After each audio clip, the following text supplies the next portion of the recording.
بسم الله الرحمن الرحيم يا أيها الذين آمنوا كتب عليكم الصيام كما كتب على الذين من قبلكم لعلكم تتقون أياما معدودات فمن كان منكم مريضا أو على سفر فعدة من أيام أخرى وعلى الذين ينفقونه فدية طعام مسكين فمن تطوع خيرا فهو خير له وأن تصوموا خير لكم إن كنتم تعلمون شهر رمضان الذي أنزل فيه القرآن هدى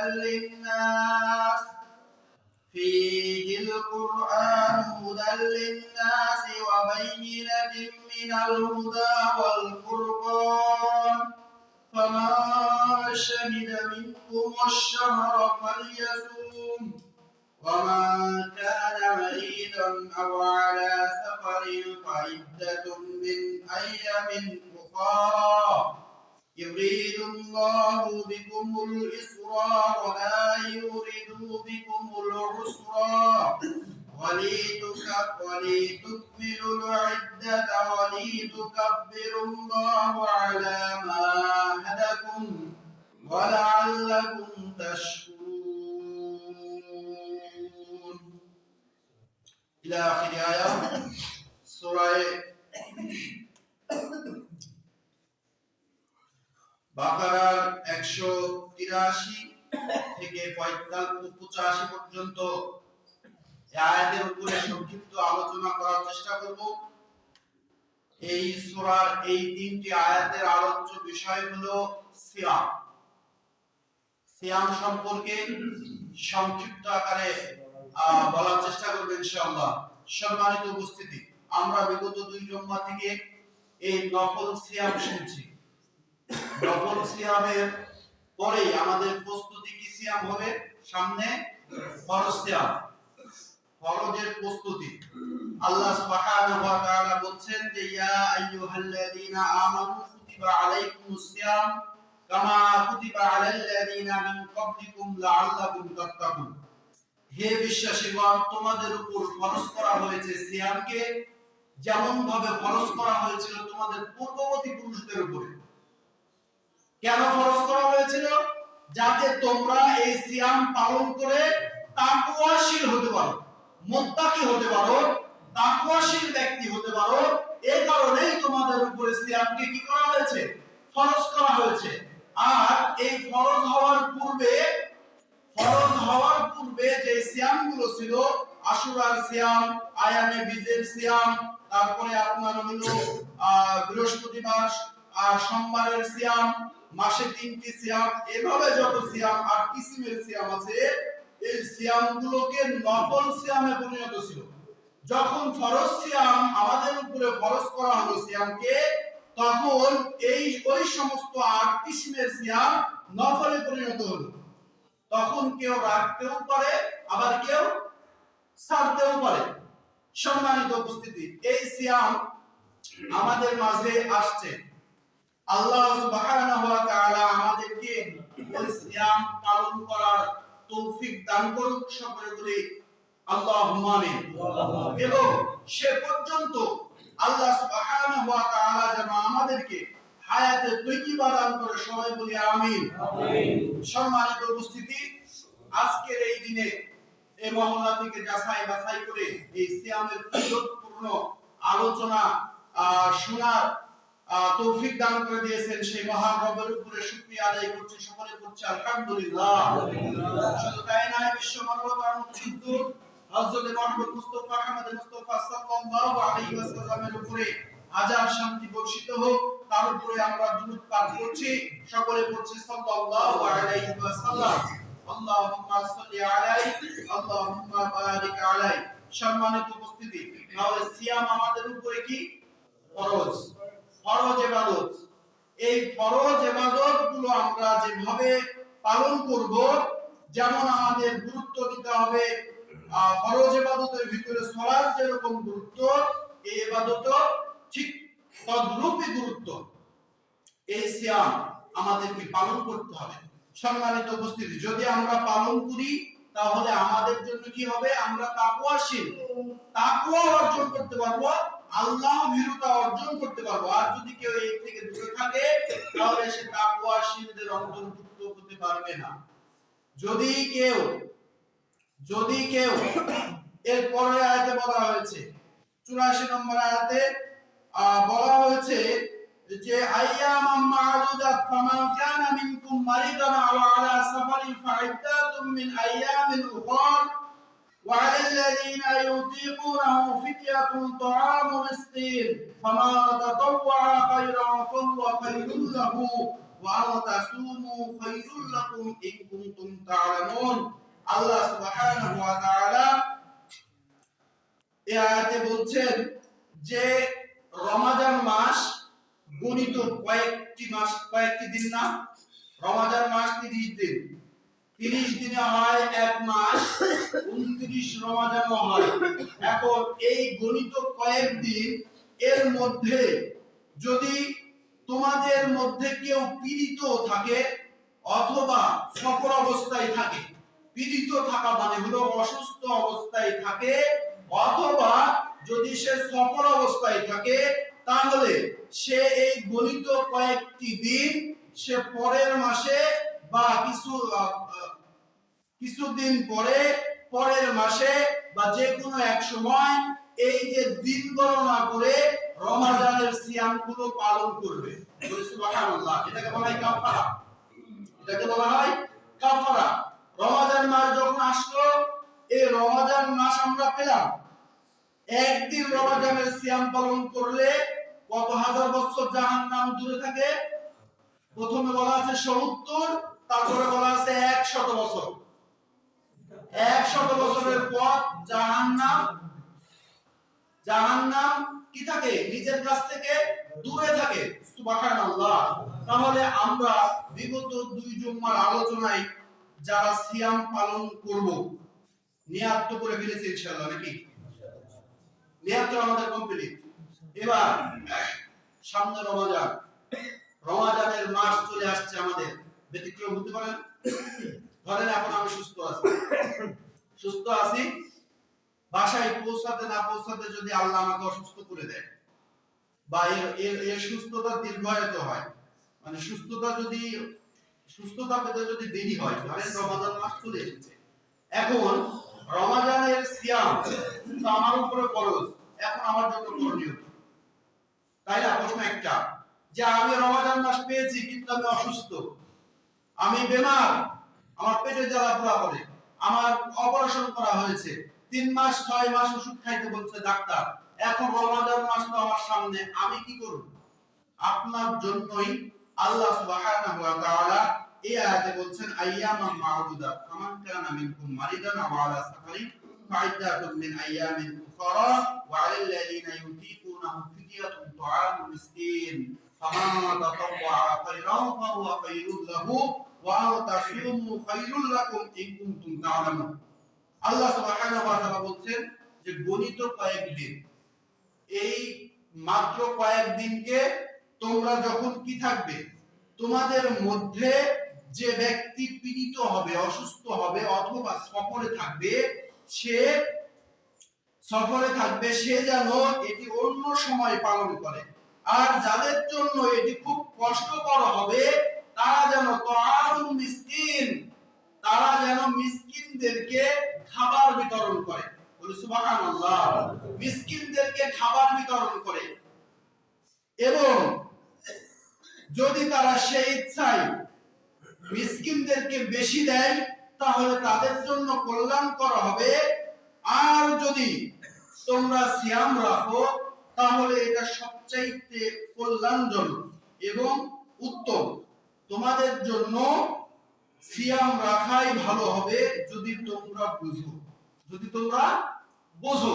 তাহলে প্রশ্ন একটা, রমাদান মাস যদি আমরা পাই আর এই রমাদান মাসে যদি আমরা অসুস্থ থাকি, বেমার থাকি, পীড়িত থাকি, তাহলে আমাদের অন্য সময় দিন গণনা করে পূরণ করতে হবে। দিন গণনা করে কি করতে হবে? পূরণ করতে হবে। এই ইসলামের স্তম্ভ হলো পাঁচটি। পাঁচটি স্তম্ভের ভিতরে কালিমা লা ইলাহা ইল্লাল্লাহ মুহাম্মাদুর রাসূলুল্লাহ সাল্লাল্লাহু আলাইহি ওয়াসাল্লাম, এরপরে ওয়াকিমুস সালাত ওয়া আতুজ যাকাতা ওয়াল হজ্জ ওয়া আসিয়াম রমাদান। এই যে পাঁচটি স্তম্ভ, এই পাঁচ স্তম্ভের উপরে আপনাকে অটুট থাকতে হবে। পৃথিবীর বুকে দুইটি স্তম্ভ ব্যতীত ইসলামের বাকি যে তিনটি স্তম্ভ আছে, এই তিনটি স্তম্ভ আপনাকে সুযোগ সুবিধা দেয়, কিন্তু বাকি দুইটা যে স্তম্ভ আছে, এই বাকি দুই স্তম্ভে আপনার কোনো সুযোগ হবে না।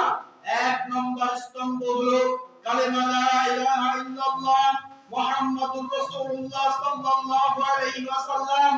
এই স্তম্ভের উপরে আপনাকে অটুট থাকতে হবে। আপনার সামনে আপনার শত্রু ইহুদি যদি আপনার বুকে অস্ত্র ধরে বলে যে আল্লাহ নাই, তোদের আল্লাহ এক, এটাকে অস্বীকার করতে হবে। প্রভু বলে পৃথিবীতে কেউ নেই, এটাকে অস্বীকার করতে হবে। ফেরাউন যেমন আসিয়াকে বলেছিল পৃথিবীতে যদি কোনো খোদা থেকে থাকে তাহলে ফাকালা আনা রাব্বুকুমুল আলা।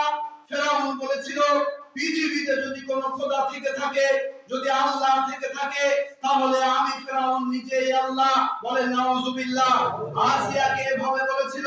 আসিয়া সেই দিন তপ্ত কণ্ঠে বলেছিল যে পৃথিবীতে যদি কোনো আল্লাহ থাকে, কুল হুয়াল্লাহু আহাদ আল্লাহুস সামাদ লাম ইয়ালিদ ওয়া লাম ইউলাদ ওয়া লাম ইয়াকুল লাহু কুফুয়ান আহাদ। আল্লাহ যদি কেউ থেকে থাকে তাহলে একজন আমার রব রয়েছেন, তার সাথে শরীক করার মতো আর কেউ নেই। আমার রব আরশে আজিমে থাকে, পৃথিবীতে রব বলে দাবি করলেই রব হওয়া যায় না। এভাবে আসিয়া যখন প্রত্যাখ্যান করেছিল তার এই কথাকে, আসিয়াকে উত্তপ্ত বালুর ভিতরে উলঙ্গ করে শুয়ে দিয়েছিল।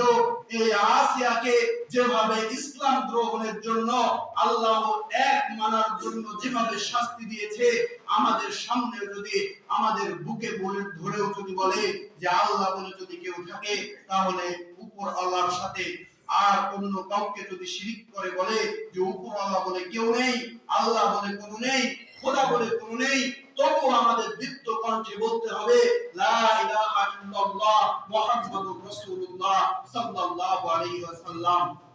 পয়েন্ট 1, স্তম্ভ 1, এর সাথে কোনো আপোষ হবে না। ফাঁসির মঞ্চে দাঁড়িয়ে যদি বলে যে আল্লাহ বলে কেউ নেই, আপনাকে ওখানেই দীপ্ত কণ্ঠে আওয়াজ তুলতে হবে। আল্লাহ বলে যদি কেউ না থাকে, তাহলে এই পৃথিবী এমনি এমনি চলে নাকি? পৃথিবী এমনি এমনি চলে? পৃথিবী চলানোর মতো কেউ না কেউ আছে। সেই পৃথিবীতে এই পূর্ব থেকে সূর্য উদিত করে পশ্চিমে অস্ত যায়, এভাবে এই অস্ত যায় পরিচালনা করার লোক যদি না থাকে, পরিচালনা করার যদি কেউ না থাকে, পৃথিবী ধ্বংস হয়ে যাবে। যেহেতু পরিচালনা করার জন্য মানুষ রয়েছে, পরিচালনা করার জন্য কেউ না কেউ রয়েছে, এর জন্য আমাদের রব আল্লাহকে বিশ্বাস স্থাপন করতে হবে। যেখানেই দাঁড়ান না কেন, যেখানেই যান না কেন, কোনো লাভ হবে না। স্তম্ভ 1, আপোষ চলবে না। 2 নম্বর স্তম্ভ হলো সালাত। 2 নম্বর স্তম্ভ কি? ওয়াকিমুস সালাত। সালাতের সাথে কোনো আপোষ চলবে না। সালাত এমন একটি ইবাদত যার সাথে কোনো আপোষ চলে না। সালাত এমন একটি ইবাদত যার সাথে কোনো আপোষ চলে না। আপনি সফর অবস্থায় আছেন, গাড়ির ভিতরে রওনা দিয়েছেন, গাড়ির ভিতরে চলছেন, চলতে চলতে ওয়াক্ত চলে এসেছে, আযানের সময় হয়েছে, গাড়ি যেদিকেই যাক না কেন আপনাকে গাড়ির ভিতরে সালাত আদায় করতে হবে। এর নাম হলো সালাত। সালাত এত গুরুত্বপূর্ণ ইবাদত, সালাত এত গুরুত্বপূর্ণ ইবাদত, আমি আপনাকে কি দিয়ে বোঝাই? আপনার শরীরে একটাই পোশাক আছে, বাড়িতে কোনো পোশাক নেই। যে পোশাক পরিধান করে আছেন এই পোশাক অপবিত্র। আপনাকে এই অপবিত্র অবস্থায় সালাত আদায় করতেই হবে। এর সাথে কোনো আপোষ চলবে না। সালাত এত গুরুত্বপূর্ণ ইবাদত, আপনি ব্যবসা প্রতিষ্ঠান খুলে আছেন, ব্যবসায় আপনি করছেন, এই সময় মুয়াজ্জিনের আযান কানে গেল, আপনার ব্যবসা প্রতিষ্ঠান বন্ধ করে আপনাকে সালাতে আসতে হবে। এটাই হলো সালাতের নীতি। 2 নম্বর স্তম্ভ। 1 নম্বর স্তম্ভে কোনো আপোষ চলে না, 2 নম্বর স্তম্ভে কোনো আপোষ চলে না। যেখানে যে অবস্থায় যেই পরিস্থিতিতে আপনি থাকেন না কেন, আপনাকে এই 2 স্তম্ভের ভিতরে কোন স্তম্ভের সাথে আপনাকে আপোষ করার কোনো সুযোগ নেই। সম্মানিত উপস্থিতি, এরপর আপনি সালাত আদায় করছেন না, আপনি মনে করছেন যে মৃত্যুর পরে আপনাকে হুজুর দিয়ে জানাজা দিয়ে আপনাকে জান্নাতে দিবে। জান্নাত অত সহজ নয়। হুজুর দিয়ে জান্নাত পাওয়া যাবে না, পীর দিয়ে জান্নাত পাওয়া যাবে না, বুজুর্গ দিয়ে জান্নাত হবে না। আপনার আমল দিয়ে আপনাকে জান্নাত ক্রয় করতে হবে। জান্নাত আপনাকে নিজে ক্রয় করতে হবে। সম্মানিত উপস্থিতি, পৃথিবীতে যেমন আপনি অপরিচিত মানুষকে টাকা দিয়ে বলবেন না যে বাজার থেকে একটা ব্যাগ কিনে আপনি বাজার করে আমার বাড়িতে পৌঁছাই দেন, বলবেন এই কথা? যাকে চিনেন না সে যাচ্ছে লন্ডন গেছে বাজারে, ওকে 500 টাকার নোট হাতে ধরাই দিলেন, একটা ব্যাগ হাতে ধরাই দিয়ে বললেন যে বাজার করে বাড়িতে দিয়ে আসো, সে দিতে আসবে? বিশ্বাস আছে এরকম? বিশ্বাস নাই। সাধারণত এই দুনিয়াতে 500 টাকার লোভ সামলাইতে পারবে কিনা তার নাই ঠিক, এই ভরসাই আপনি করতে পারলেন না। কিন্তু আখিরাতের দিন কিয়ামতের ময়দানে আপনি জান্নাত ওই পীরের ভরসায় কিভাবে ছেড়ে দিলেন? জান্নাত ওই বুজুর্গের ভরসায় কিভাবে ছেড়ে দিলেন? জান্নাত ওই বুজুর্গের ভরসায়, ওই পীরের ভরসায় আপনি জান্নাত কিভাবে তার হাতে তুলে দিয়ে বলছেন যে পীর আমাকে জান্নাতে নিয়ে যাবে, বুজুর্গ আমাকে জান্নাতে নিয়ে যাবে। জান্নাতে যেতে হলে বাজার থেকে বাজার আপনাকে নিজে করে যেমন বাড়িতে নিয়ে আসলে বাজার বাড়িতে ফিরবে, তেমন ভাবে নিজে আমল করে জান্নাতের আমলনামায় জান্নাতকে লিপিবদ্ধ করে নিতে আপনাকেই হবে, তাছাড়া কেউ লিপিবদ্ধ করে দিতে পারবে না। সম্মানিত উপস্থিতি, 3 নম্বর স্তম্ভ হলো ওয়াল হজ। 3 নম্বর স্তম্ভ হলো ওয়াল হজ। এই হজ আপনাকে সুযোগ সুবিধা দিয়েছে। হজ আপনাকে কি করেছে? 3 নম্বর স্তম্ভ যাকাত। ওয়াকিমুস সালাতা ওয়া আতুস যাকাত। এই যে যাকাত, যে স্তম্ভ 3 নম্বর স্তম্ভ রয়েছে যাকাত। যাকাত ফরজ হওয়ার বিধান রয়েছে। যাকাত কিভাবে ফরজ হয় আমি আপনাকে এর আগের বক্তব্যে আমি আপনাকে টোটাল বলেছি।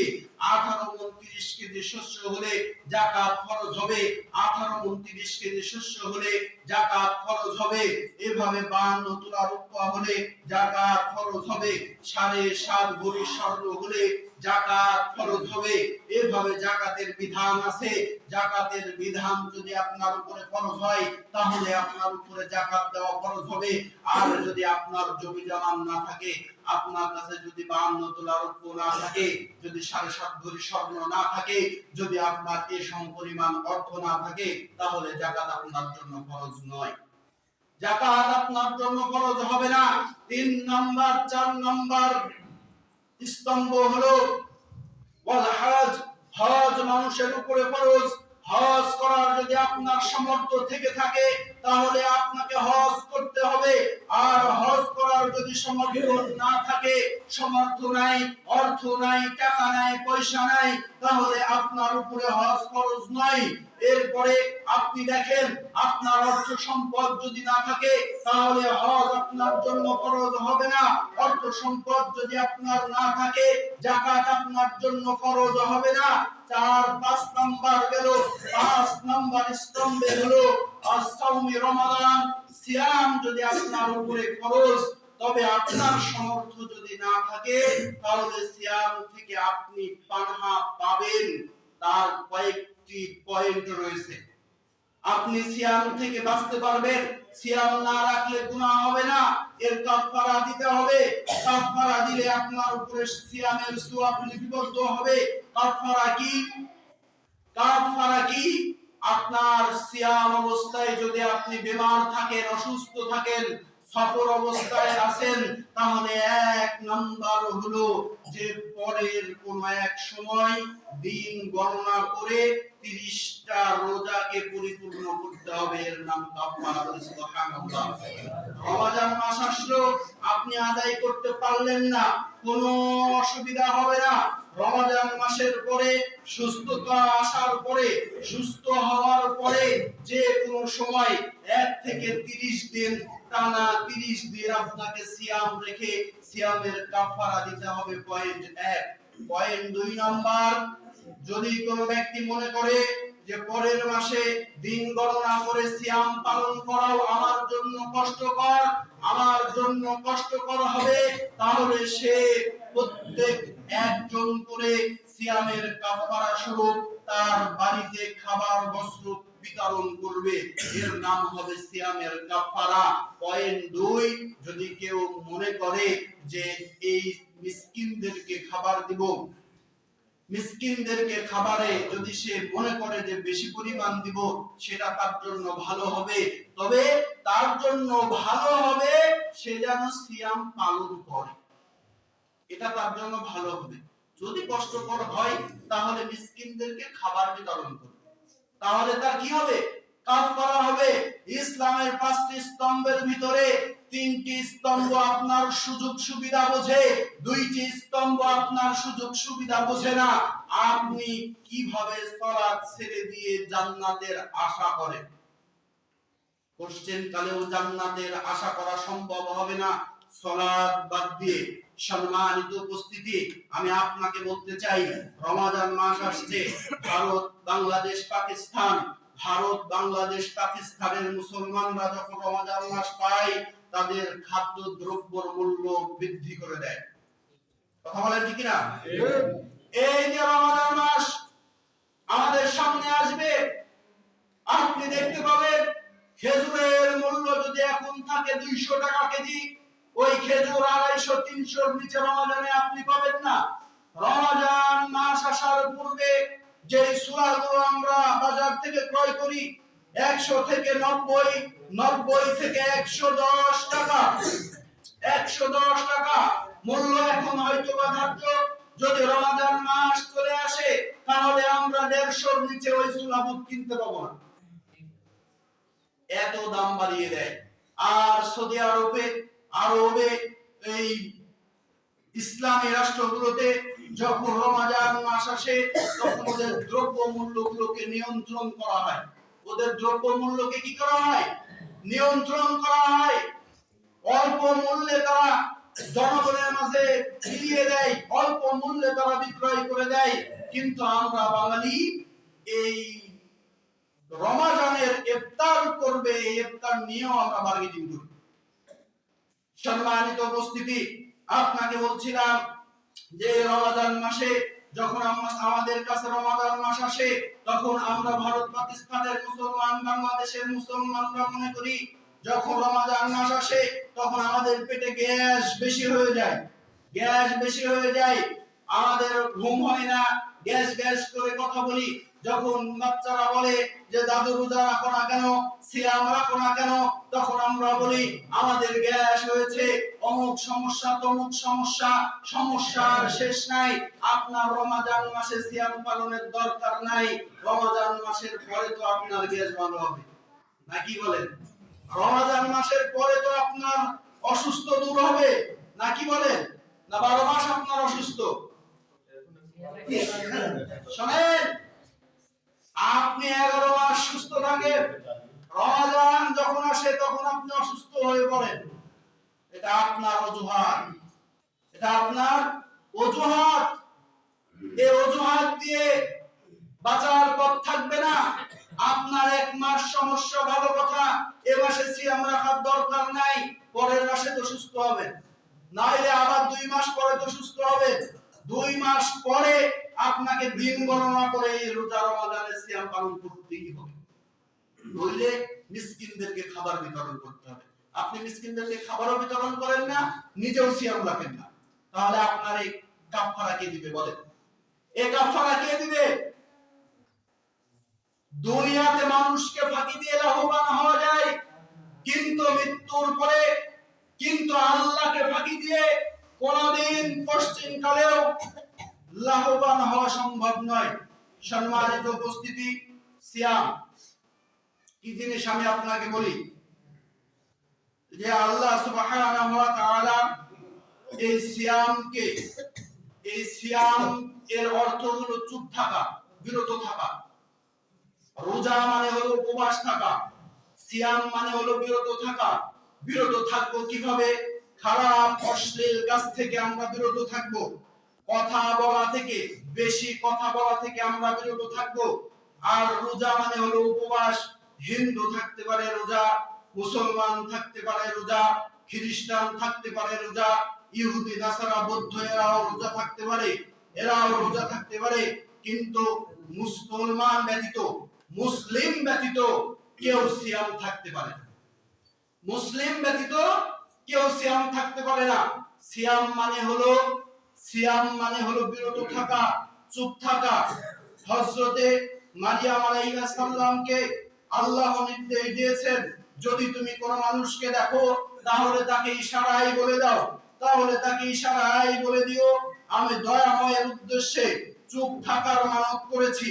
অতএব আজ আমি কোন মানুষের সাথে কথা বলবো না।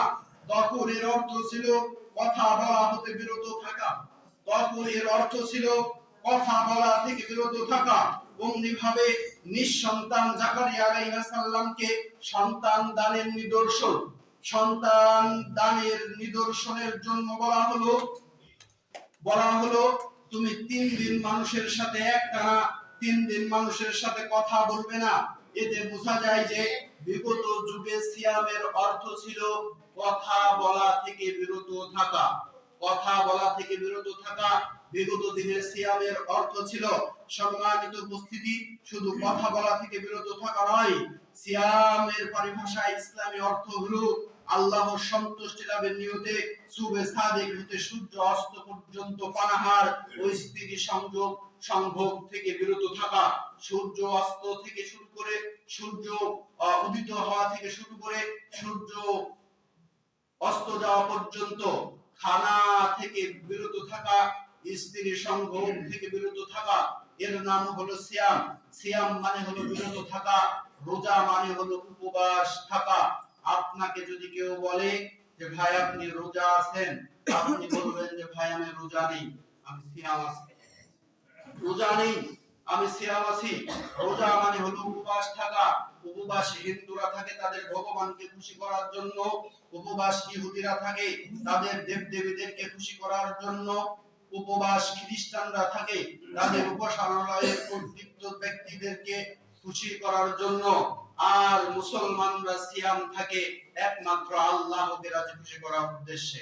সম্মানিত উপস্থিতি, তাই আমরা বলবো যে আমরা সিয়াম আছি। বাংলাদেশের মাটিতে মানুষ সিয়াম থাকে, ফজরে খায়, ফজরের আগে খায়, আযানের পূর্বে খায়, আর মাগরিবের পরে খায়, মাগরিবের আযানের পর।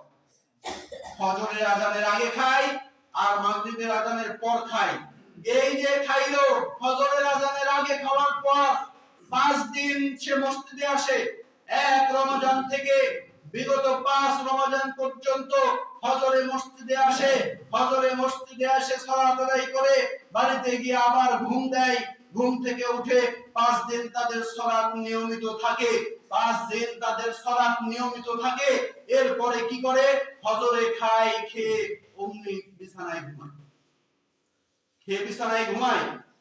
ঘুমানোর পরে ফজর কাজা। ফজর গেল, ফজর চলে গেল, নাই ফজরে আর কোনো হুঁশ নাই। মসজিদে আর দেখা যায় না, ফজরে আসে না মসজিদে, পাই যায় না। এই 10 দিন 5 দিন 7 দিন ঠিকঠাক থাকার পরে পরের দিকে আরে বাবা মসজিদে কারো দেখা নাই।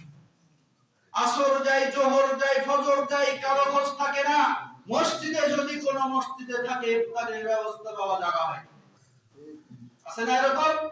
আসরে কোনো মুসল্লি নাই, জোহরে মুসল্লি নাই, মুয়াজ্জিন আযান দেয় আর মসজিদে বসে থাকে, মুসল্লির সংকট। কিন্তু আসর গেল, জোহর গেল, কোনো খোঁজ পাইলো না। আবার যখন মাগরিব আসে, আজ কার বাড়িতে ইফতার হবে, কি দিয়ে ইফতার করাবে, চলে আসে। এটা হলো বাঙালির স্বভাব। মসজিদে এসে ভিড় করে এই খিচুড়ি খাওয়া নিয়ে, ইফতার খাওয়া নিয়ে এত তাড়াহুড়া করে বাবা, তাদের জায়গা দেওয়া সম্ভব না। এত সমস্যা। শুনেন, আপনাকে বলি, সিয়াম ইসলামের 5 স্তম্ভের ভিতরে একটি স্তম্ভ। আপনাকে সিয়াম রাখতে হবে, কথাই ঠিক। তার মানে এই নয় ফজরের পূর্বে খাবেন আর নাক ডেকে ঘুমাবেন।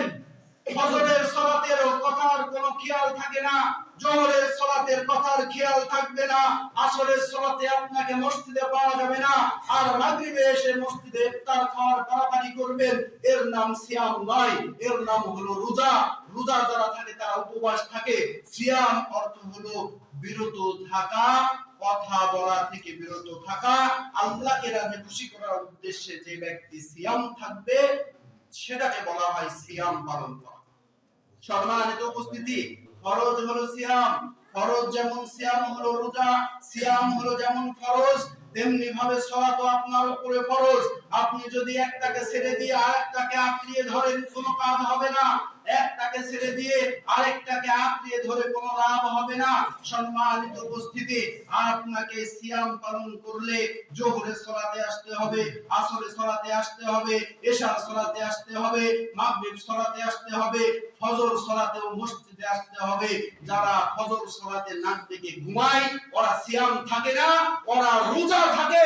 হিন্দু রোজা থাকে যেমন, ও হিন্দুর মতো উপবাস থাকে তেমন। সম্মানিত উপস্থিতি, আপনাকে মসজিদে নিয়মিত আসতে হবে, নিয়মিত আপনাকে মসজিদে এসে সালাত আদায় করতে হবে। আপনি সালাত ছেড়ে দিয়ে জান্নাত কিনতে পারবেন না। জান্নাত অত সহজ জিনিস নয়। সম্মানিত উপস্থিতি, ইসলামের স্তম্ভ 5টির ভিতরে সিয়াম একটি স্তম্ভ। সিয়ামের তাৎপর্য হলো আল্লাহর দাসত্বের জন্য মনোজগৎকে প্রস্তুত করা। মনোজগৎকে কি করা? প্রস্তুত করা। আল্লাহর সন্তুষ্টির নিয়তে এই সিয়ামের তাৎপর্য হলো আল্লাহকে সন্তুষ্টির নিয়তে মনোজগৎকে প্রস্তুত করা, প্রস্তুত করে রাখতে হবে।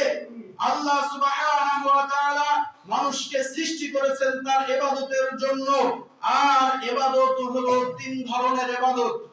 ইবাদত হলো 3 ধরনের। 1 নাম্বার ইবাদত হলো আত্মার ইবাদত, আত্মিক ইবাদত। আত্মাকে পরিশুদ্ধ করতে হবে, এর নাম ইবাদত। 2 নাম্বার ইবাদত হলো দৈহিক ইবাদত। দেহ দিয়ে আপনাকে ইবাদত করতে হবে, আপনার শরীর খাটিয়ে আপনাকে ইবাদত করতে হবে। 3 নাম্বার ইবাদত হলো আর্থিক ইবাদত, অর্থ দিয়ে আপনাকে ইবাদত করতে হবে। সম্মানিত উপস্থিতি, এই সিয়ামের মাধ্যমে আল্লাহকে রাজি খুশি করা যায়। এই সিয়ামের মাধ্যমে আপনার আত্মিক ইবাদত হয়, কারণ আপনার মনের নিয়ত তো এক আল্লাহ ছাড়া কেউ বোঝে না। বোঝে? এটা হলো আত্মার ইবাদত, মনের ইবাদত। এই ইবাদত আপনাকে এই সিয়ামের মাধ্যমে এই 3 ইবাদতই করা হয়। 2 নাম্বার পয়েন্ট হলো দৈহিক ইবাদত, দেহ দিয়ে ইবাদত। আপনি সারাদিন উপবাস আছেন, সারাদিন পানাহার থেকে বিরত আছেন, সারাদিন আপনি অশ্লীল কথা বলা থেকে আপনি বিরত আছেন। কেউ যদি আপনার সাথে ঝগড়া করতে আসে, আপনি দয়া করে বলবেন যে আমি আজকে সিয়াম আছি, আমি আজকে তোমার সাথে ঝগড়ায় লিপ্ত হতে রাজি নই, আমি সিয়াম অবস্থায় আছি, আমি তোমার সাথে ঝগড়া করতে পারবো না। যদি আপনি ঝগড়ায় লিপ্ত হয়ে যান, সিয়াম থেকে আপনি দূরে চলে আসবেন, সিয়ামের ভিতরে থাকতে পারবেন না। তখন রোজা হবে, তখন আর কি হবে? সিয়াম হবে না, রোজা হবে। রোজা মানে হলো উপবাস থাকা, হিন্দু থাকতে পারে। সম্মানিত উপস্থিতি, 3 নাম্বার হলো আর্থিক ইবাদত। আর্থিক ইবাদত হলো কি জিনিস? যেমন এই মহল্লায় চালু আছে কিনা জানি না, ইফতারির যে আয়োজন, এই ইফতারি রাসূল সাল্লাল্লাহু আলাইহি ওয়াসাল্লাম বলেন, যদি কোনো ব্যক্তি রোজাদার ব্যক্তিকে ইফতার করায়, ওই ব্যক্তি সারা দিন সিয়াম অবস্থায় ছিল, সারা দিন সিয়াম থেকে তার আমলনামায় যতটুকু সওয়াব লিপিবদ্ধ হবে, ওই ব্যক্তিকে ইফতার যে ব্যক্তি করাবে তার আমলনামাতেও ওই সমপরিমাণ সওয়াব লিপিবদ্ধ হবে। সুবহানাল্লাহ। সম্মানিত উপস্থিতি, এর কারণে এই সিয়াম পালনকারী ব্যক্তিকে ইফতার করানোর কথা আদেশ আছে। আপনারা ইফতার ব্যবস্থা যদি চালু রাখেন ভালো হয়। যদি পরিবেশ পরিস্থিতি অন্যরকম হয়, যদি মনে করেন যে চালু করার দরকার নেই, সেটা আপনাদের ব্যক্তিগত ব্যাপার। কিন্তু সিয়াম যে ব্যক্তি পালন করবে ওই ব্যক্তিকে ইফতার করালে সমপরিমাণ সওয়াব আপনার আমলনামায় হবে। এখন আপনি বিবেচনা করেন যে আপনি সিয়াম ব্যক্তিকে ইফতার করাবেন কি করাবেন না। আমি আপনার উপরে চাপাই দিতে রাজি না, আমি আপনার উপরে চাপাই দিতে রাজি না যে ইফতার করাতেই হবে, করালে ভালো। আলহামদুলিল্লাহ। সম্মানিত উপস্থিতি, সিয়ামের প্রকারভেদ। সিয়াম দুই প্রকার, এক ফরজ, দুই নফল, দুভাগে বিভক্ত। ফরজ সিয়াম দুই প্রকার। সিয়াম কয় প্রকার? প্রথমত দুই প্রকার, এক হলো ফরজ সিয়াম, দুই হলো নফল সিয়াম। ফরজ সিয়ামও দুই প্রকার। এক প্রকার হলো রমাদান মাস যখন আসবে তখন সিয়াম পালন করতে হবে। দুই নাম্বার সিয়াম ফরজ হলো কাফারা শুরু, যদি রমাদান মাসে সমস্যা হয় পরের মাস গণনা করে আপনাকে এই কাফারা দিতে হবে। এটা হলো ফরজের দুই প্রকার। আর প্রথম হলো সিয়ামের আলোচনা, ফরজ সিয়ামের আলোচনা করা হবে সামনের সময়। দ্বিতীয়তে হলো কাফারা ও মানত, নফল সিয়ামের আলোচনা হবে ইনশাআল্লাহ ধারাবাহিকতা অনুযায়ী। সম্মানিত উপস্থিতি, আজকে সিয়ামের তাৎপর্য আমরা বুঝলাম। সিয়াম মানে হলো কি? বিরত থাকা। সিয়াম মানে কি? বিরত থাকা। কি থেকে বিরত থাকবো? খারাপ অশ্লীল কাজ থেকে বিরত থাকবো। এই দেশের মাটিতে অসংখ্য যুবক আছে সিয়াম থাকে, এই ফজরে খায় আর মাগরিবে এসে ইফতার করে, সারা দিন হেডফোন লাগিয়ে গান শুনে, সারা দিন নাটক সিনেমাগুলো দেখে, টিকটক গুলো দেখে, এভাবে তারা সিয়াম গুলোকে নষ্ট করে দিচ্ছে। আপনাকে সাবধান থাকতে হবে, এই দিকে যাইতে হবে না। ওয়াইফাই এর বিল এক মাস বন্ধ করে দেন, ওয়াইফাই এর বিল দেন না, এক মাস বন্ধ থাকেন। রমাদান মাসে কোনো এমবি হবে না, রমাদান মাসে কোনো ইন্টারনেট চালু হবে না, বন্ধ করে দেন। আপনাকে সিয়াম রক্ষা করতে হবে, সিয়ামটাকে তো আপনার সওয়াবে আমলনামায় দিতে হবে। সম্মানিত উপস্থিতি, ওই সমস্ত কাজ থেকে আল্লাহ সুবহানাহু ওয়া তাআলা আমাকে এবং আপনাদের সকলকে বিরত থাকার তৌফিক দান করুক। সকলে বলে আল্লাহুম্মা আমিন। ওয়া হিদানা আলহামদুলিল্লাহি রাব্বিল আলামিন ওয়া নাফা'না ওয়া ইয়্যাকুম বি আয়াতিল জিবরিল হাকিম।